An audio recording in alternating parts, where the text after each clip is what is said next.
Coming up on tonight's broadcast, theft on the OSU campus, a drop in the stock market, and greater military involvement in Australia. All that and more coming up on the Beaver News.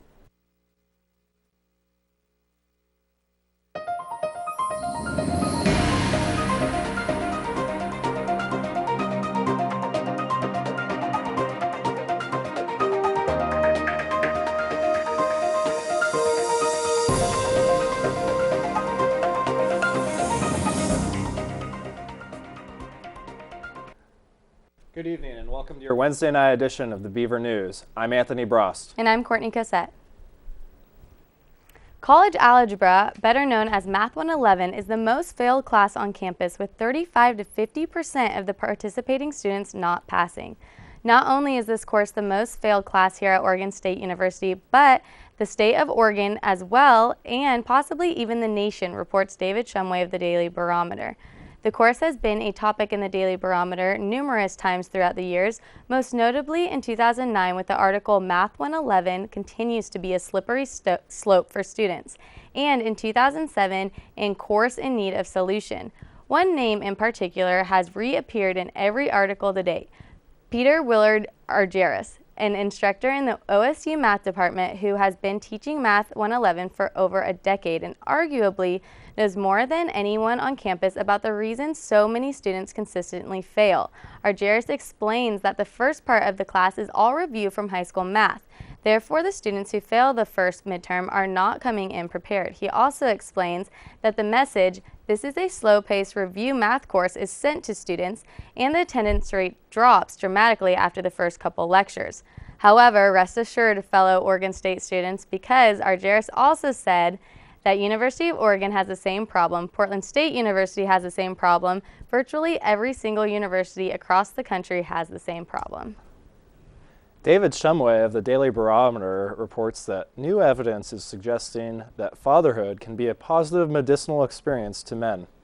The 19-year-long study conducted by researchers from Oregon State University's College of Liberal Arts, as well as collaborators from the Oregon Social Learning Center in Eugene and the University of Houston, have determined that a significant decrease in detrimental social learnings such as drug, tobacco, alcohol usage, and crime and hooliganism when young men become first-time fathers. David Kerr, OSU's assistant professor of psychology and lead author, followed 200 at-risk boys yearly from the age of 12 to 31, examining their use of drugs, alcohol, and tobacco. He also noted their crime rate and delinquent behaviors over time. The study found that benefits affects men entering fatherhood when they are socially expected rather than in their teens or early 20s. Men well into their 20s and 30s showed greater decrease in crime and alcohol use.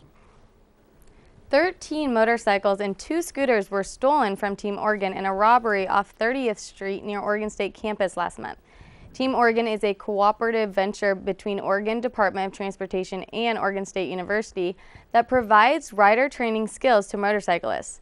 According to Lieutenant Steve Mitchell, a spokesman for Oregon State Police, on October 30th, 2011, at approximately 2 p.m., Oregon State Police troopers at the OSU Area Command Office were notified that an unknown person cut through a chain-link fence into the oceanography lab staging compound lot and stole a red 2008 Ford F-350 pickup and Wells cargo trailer containing 13 motorcycles and 2 scooters belonging to Team Oregon.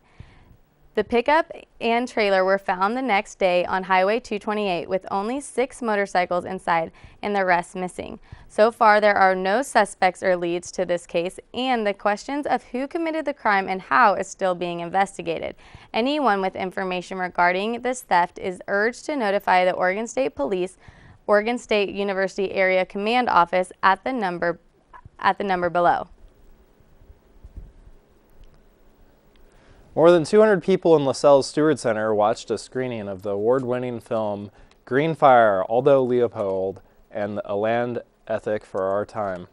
Kim Kenny reports that the Aldo Leopold Foundation, the United States Forest Service, and the Center for Human and Nature partnered in the film to raise awareness of many environmental concerns. Aldo Leopold was a conservationist in the 1940s who came to define the land ethic. Born in Burlington, Iowa, Leopold graduated from Yale School of Forestry and joined the U.S. Forest Service to work as an assistant on the Apache National Forest. At 22, he witnessed the green fire in a dying mother wolf's eyes. That inspired the title of the movie. He also worked as the nation's first professor of the game management at the University of Wisconsin-Madison. He later died in 1948 due to a grass fire he tried to help put out in the neighbor's farm. Green Fire is the first documentary film on Aldo Leopold. A new study has led scientists to believe that there is a gene that influences empathy, parental sensitivity, and social ability, and that this gene is so powerful that even strangers observing 20 seconds of silent video identified people with a particular genetic variation to be more caring and trusting. The study consisted of groups of complete strangers who viewed videos of 23 romantic couples who they knew nothing about, while one of the members of the couple described a time of suffering in their lives. The observers were asked to rate the person on traits such as how kind, trustworthy, and caring they thought the person was based on just 20 seconds of silent video. The study builds on previous research conducted by Serena Rodriguez-Saturn, an assistant professor of psychology at Oregon State University.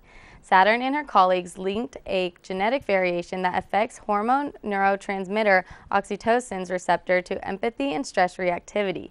Saturn said, quote, "It was amazing to see how the data aligns so strongly by genotype." Student loans haunt everyone, but as the Daily Barometer reports, it might affect more people than we think.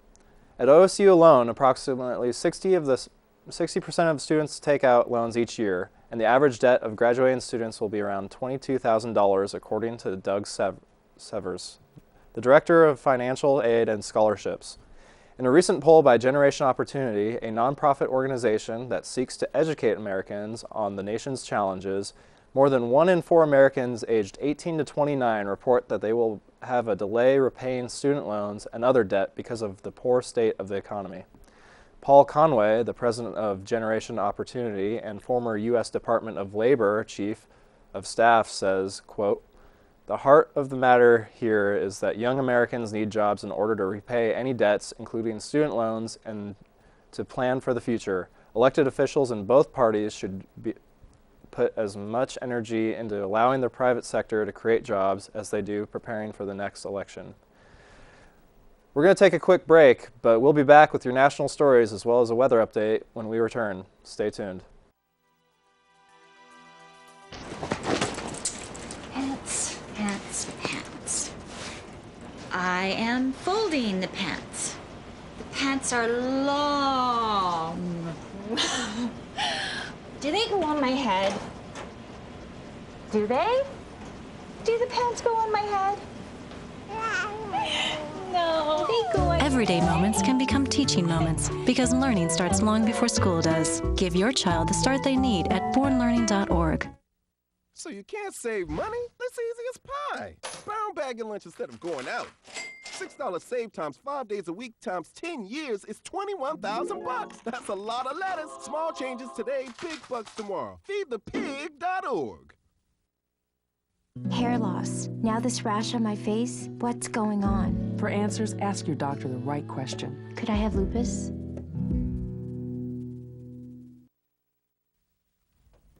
Oh, those boys are much too much. Those boys are much too much.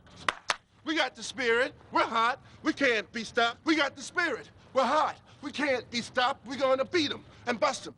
The smallest moments can have the biggest impact on a child's life. Let's get a little bit rowdy. R-O-W-D-Y. Take time to be a One dad more today. time. Oh, those boys are much too much. Those boys. When I have an asthma attack, I feel scared. Sometimes my parents have to take me to the hospital. I feel like a fish with no water. You know how to react to their asthma attacks. Here's how to prevent them. Call 1-866-NO-ATTACKS. Visit www.noattacks.org or call your doctor. Because even one attack is one too many. Welcome back to the Beaver News live here on Channel 26. The Secret Service had their hands full after a bullet was shot at the White House. The bullet, however, was stopped by a bulletproof window and did not enter the White House. CNN reports that authorities also found another round in the exterior of the White House. The bullets were found on Tuesday, according to the Secret Service. Investigators are now looking into whether this incident is linked to a shooting nearby last Friday. Evidence from a vehicle in the 2300 block of Constitution Avenue has led police to obtain an arrest warrant for a 21-year-old Hispanic named Oscar Ortega Hernandez due to a weapon registered in his name found in the car. Authorities are searching for Ortega Hernandez with the FBI, ATF, and Metropolitan Police Department all taking part, officials said. A Secret Service official told CNN that there is no specific concern for President Obama's safety. U.S. stocks fell in early trading today due to fear of instability of the European bond market, reports CNN. The Dow Jones Industrial Average dropped 123 points, the S&P 500 lost 11 points, and the Nasdaq fell 20 points. Italy's new Prime Minister, Mario Monti, assumed power today and was scheduled to present his new government plan later today. Even with the global challenges, Greece's Prime Minister, Lucas Papademos, had confidence for his country's new government. There are some uncertainties over whether the new leaders will help the Eurozone get out of the debt that has been looming over the market. Mark Lucchini, chief investment strategist at Janney Capital Markets, said, quote, "Domestic news is helping to influence stock prices. It has been unspectacular, but it's accumulation to the point of where we're going to skirt another recession. As long as nothing significant comes forward from Europe, investors may get a chance to chew on some domestic news today." We now go to reporter Kim Stowell with the story of the Taste of the Mediterranean. Tonight we are at West Dining Hall for the Taste of the Mediterranean, giving students a chance to try new cultural foods. Let's go check it out. The event includes dinner, music, and conversation to honor and celebrate the cultures of the Mediterranean. Menu items include dolmas, hummus with pita, baba ganoush from the local Corvallis restaurant, mussels with chorizo, chicken tagine with preserved lemons and olives, Lebanese spinach with carrots, calamari frito, pizza margherita, and other regional culinary favorites. We had a quick second to talk with Rich Turnbull, the Associate Director of University Housing and Dining Services. Well, Kim, thank you. I'm Rich Turnbull. I'm the Associate Director for University Housing and Dining Services.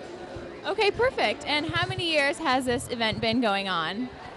We've been doing this journey through culture and cuisine for the last 4 years, and this is the second time we've done the foods from around the Mediterranean area. Excellent. What kind of foods are you serving tonight?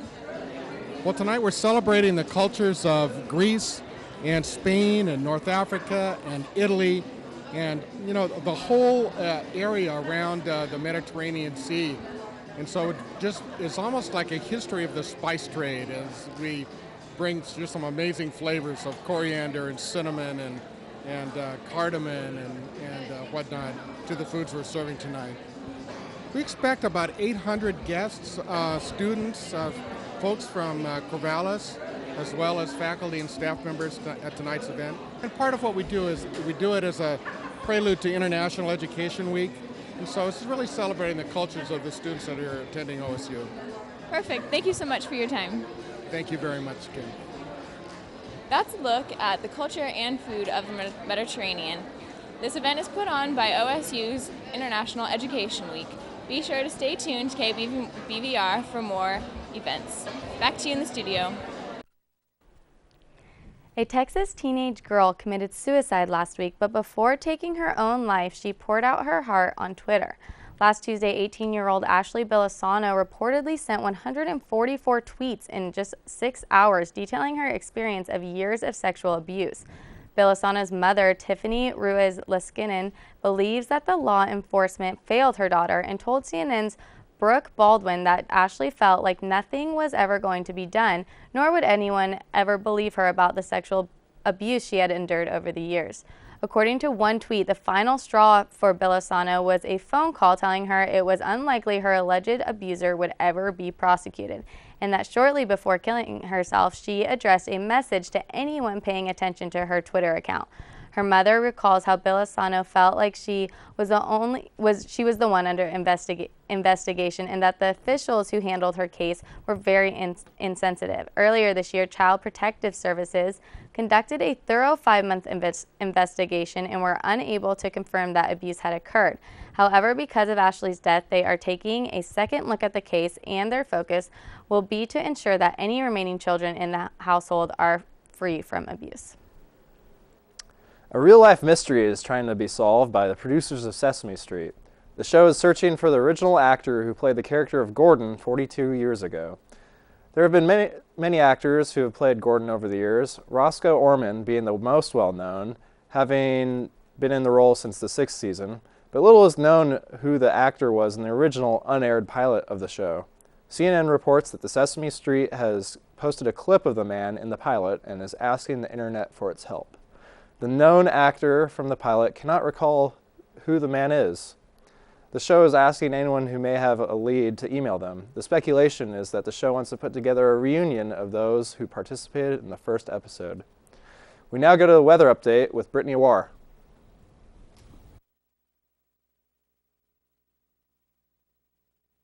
Good evening, Beavers. I'm Brittany with this week's weather. Thursday, we're going to see some showers with a high of 48 and a low of 36. Friday, we'll see some rain again with a high of 42 and a low of 31. Saturday, we'll see some more showers yet again, the high of 40 and a low of 27. Sunday, we'll see the sun for a little bit, clouds, not too many showers with a high of 41 and a low of 35. And Monday, we'll see showers again with a high of 44 and a low of 39. I'm Brittany, back to you guys. Thank you, Brittany. From an early age, many people are taught to always dial 911 when there is an emergency. But 48-year-old Michael Stockton dialed 911 and called the Kendall County Sheriff's Office because his iPhone wasn't working, clearly expressing a large amount of frustration with his smartphone not working correctly. Stockton dialed 911 5 separate times, using profanities towards the dispatcher and blaming AT&T for his technical difficulties with the inability to dial numbers he said he normally can call.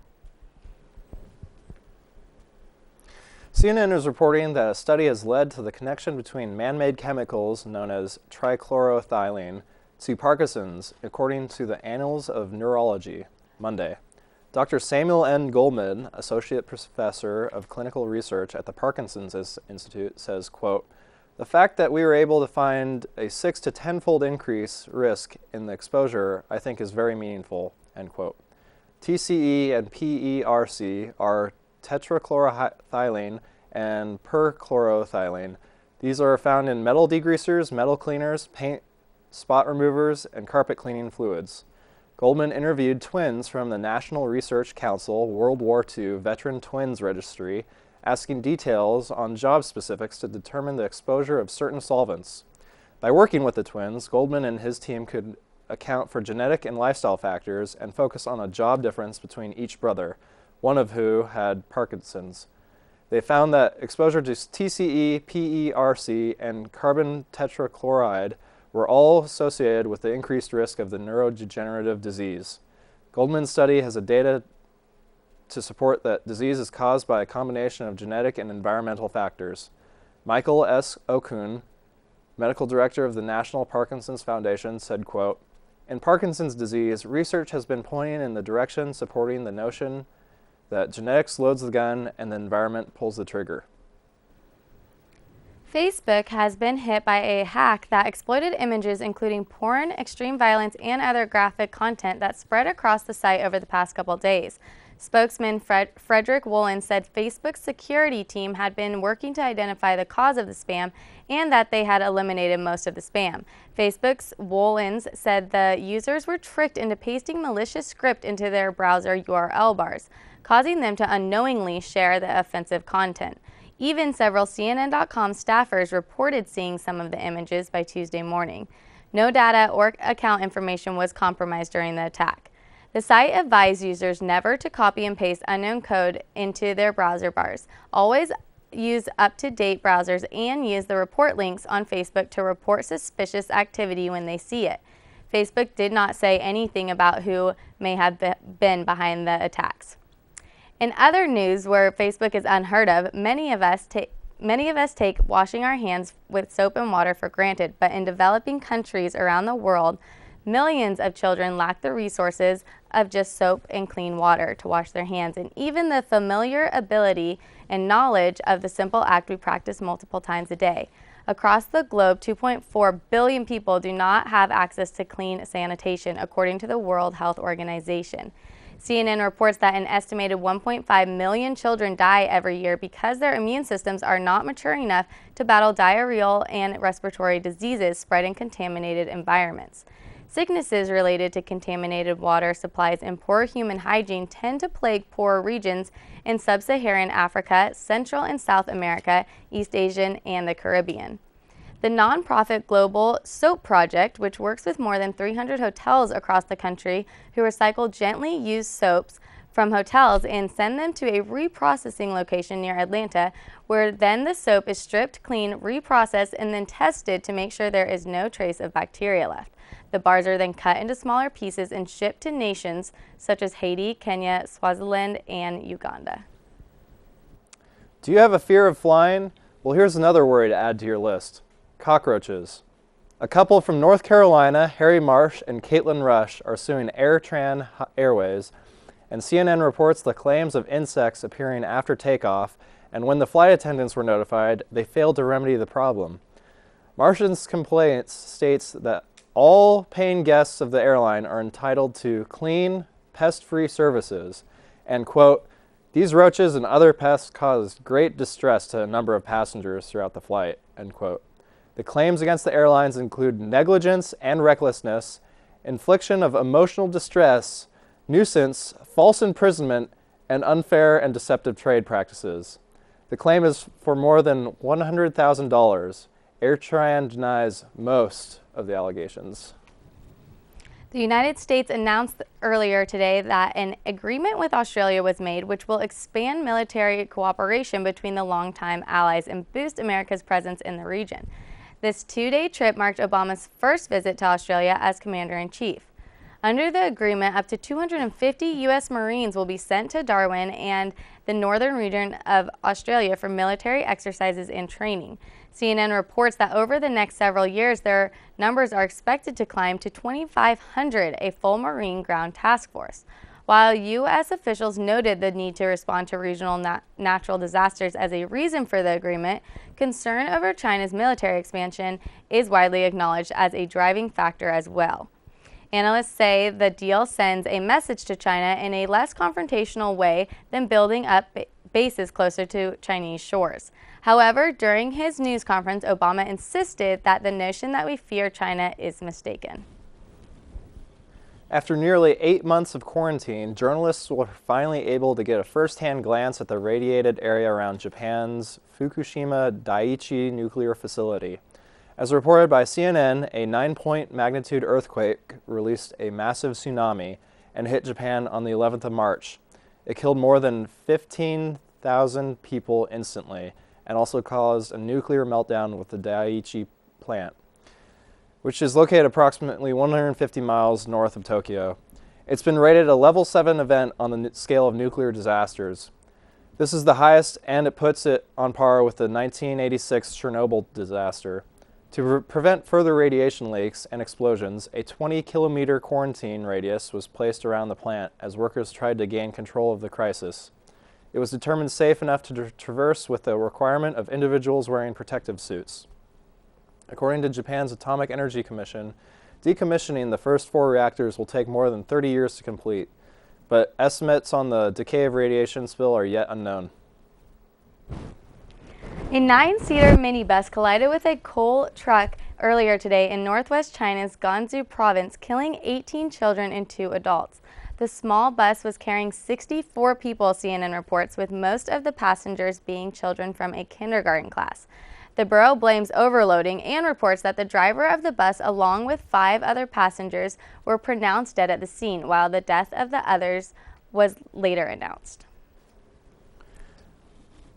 A heartwarming tale from Zambia this week involved a team of tourists and guides that helped save a baby elephant and her mother from a mud pit. As CNN reports, the pair of elephants were traveling in their herd and stopped to cool themselves off at a mud pit.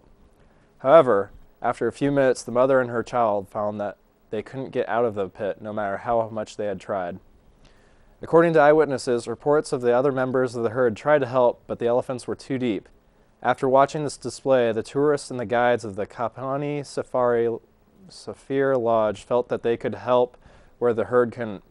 Teams first removed the baby by tying ropes around it and hauling it out of the pit. Then the team moved on to the mother, who they could tell was becoming very tired.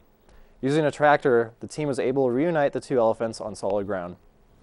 That's all the news we have for you tonight, but be sure to tune in tomorrow evening for more of your local, national, and international stories right here on KBVR.